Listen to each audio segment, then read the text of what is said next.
Olá, pessoal! Nesse vídeo nós vamos ver como trabalhar com vetores no Portugal. Para trabalhar com variáveis simples, nós temos que criar 30 variáveis para cada uma das situações. Nome 1 até nome 30, nota 1 até nota 30. O que seria bem complicado, ainda mais pensando em uma escola, em uma situação em que eu preciso armazenar muitos valores do mesmo tipo. Para essas situações, se usa vetores. E agora eu vou te mostrar aqui com um exemplo simples como nós manipulamos e criamos os vetores. O primeiro passo, então, é eu colocar o tipo de dado e um nome para a variável. E a diferença entre uma variável simples e um vetor é do lado eu colocar. E eu vou colocar dentro de colchetes a quantidade que eu quero que tenha de espaços nesse meu vetor. Quando eu crio, ele já aparece aqui num formato diferente das variáveis simples. E se você for verificar, no inspetor de variáveis ele aparece com vários espaços, começando em 0 até a quantidade de posições que nós pedimos. Como ele começa em 0, no caso, um vetor de tamanho 5 vai de 0 até 4. E eu tenho algumas formas de inicializar os valores para esse vetor. Eu posso, por exemplo, inicializar na criação. Eu abro aqui chaves e coloco os meus nomes.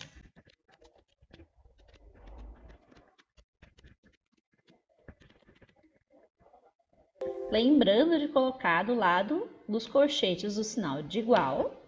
E então, entre chaves, eu coloco os valores que eu quero que tenham no meu vetor.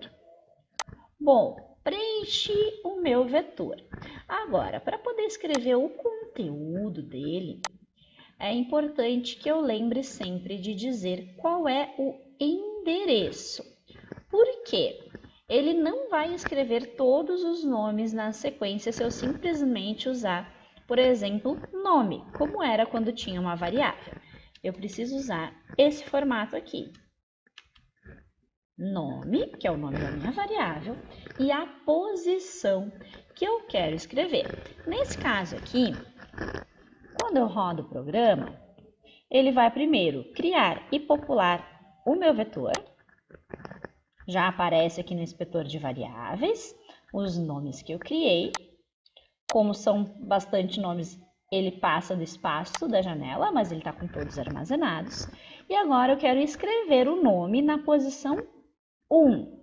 E por que eu coloquei 1? Para a gente lembrar que ele começa em 0. Então, a posição 1, o nome armazenado é João e não Maria.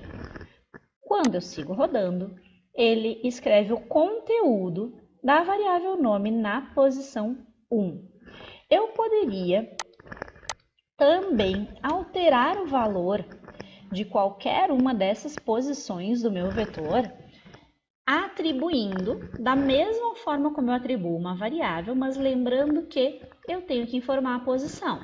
Então, nome na posição 2 vai receber e eu digo qual é o nome que eu quero colocar aqui. Nome na posição 2 recebe Ana. E se depois eu for escrever nome na posição 2, ele vai aparecer o novo nome. Eu vou alterar aqui essa primeira escrita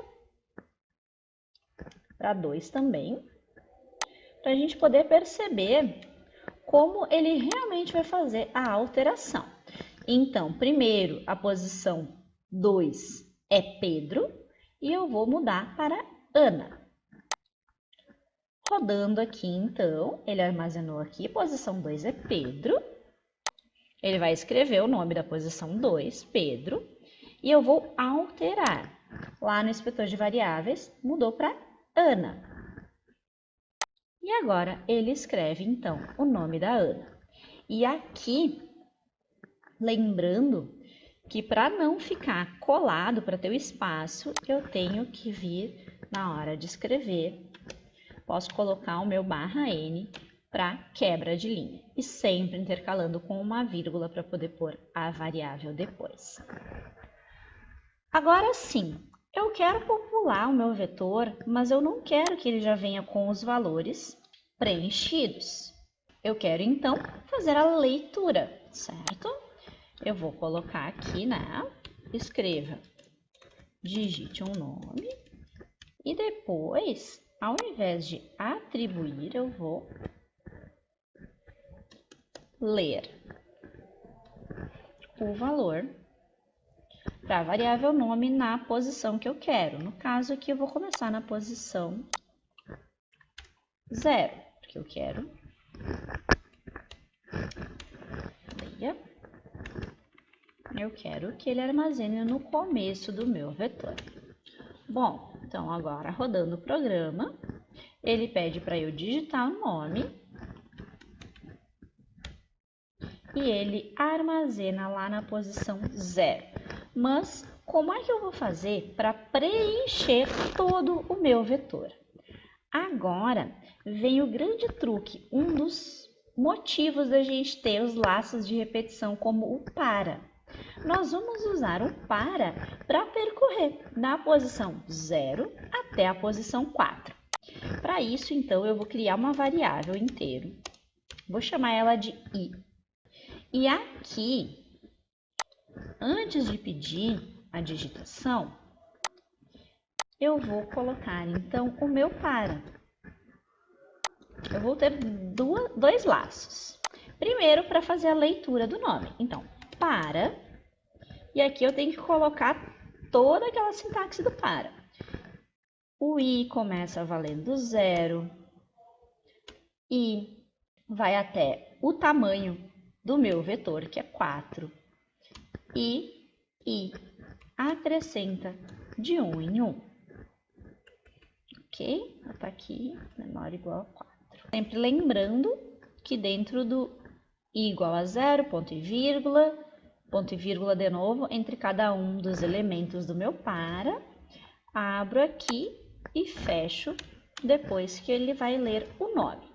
E aqui, para que ele vá trocando do nome da posição 0 até o nome da posição 4, eu vou substituir o número pela letra I. Assim, ele vai ler o nome para a posição que o meu laço está apresentando. E depois, para poder escrever, eu vou fazer a mesma coisa. E agora, vou colocar o meu i no meu inspetor de variáveis e vou rodar o programa. Primeiro ele cria o meu vetor, define i valendo 0. Agora ele vai entrar no primeiro para. Vai escrever para eu digitar um nome, vai fazer a leitura. Vai continuar.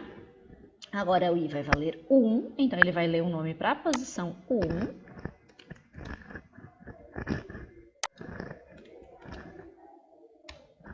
Pode ver que ele armazenou Pedro na posição 1, vai passar para a posição 2 e ele vai armazenando.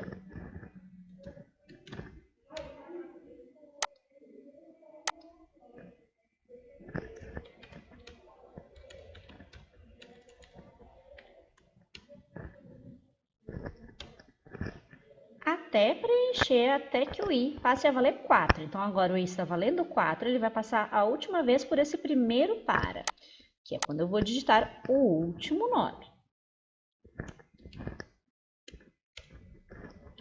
Agora, eu vou fazer de novo o laço de repetição para escrever os nomes que foram lidos.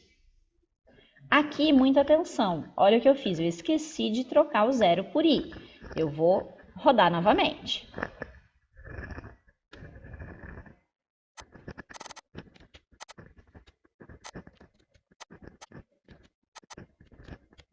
Agora, então, eu voltei, ele vai entrar no segundo para. E olha que nesse momento, o meu i está valendo 4.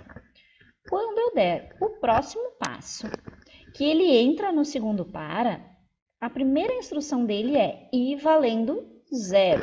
Então, o i volta a valer 0 e ele vai passar pelo laço de repetição até chegar a valer 4.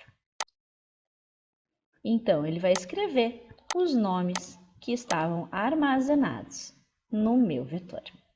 Espero que você tenha entendido. Qualquer dúvida, deixa aqui nos comentários.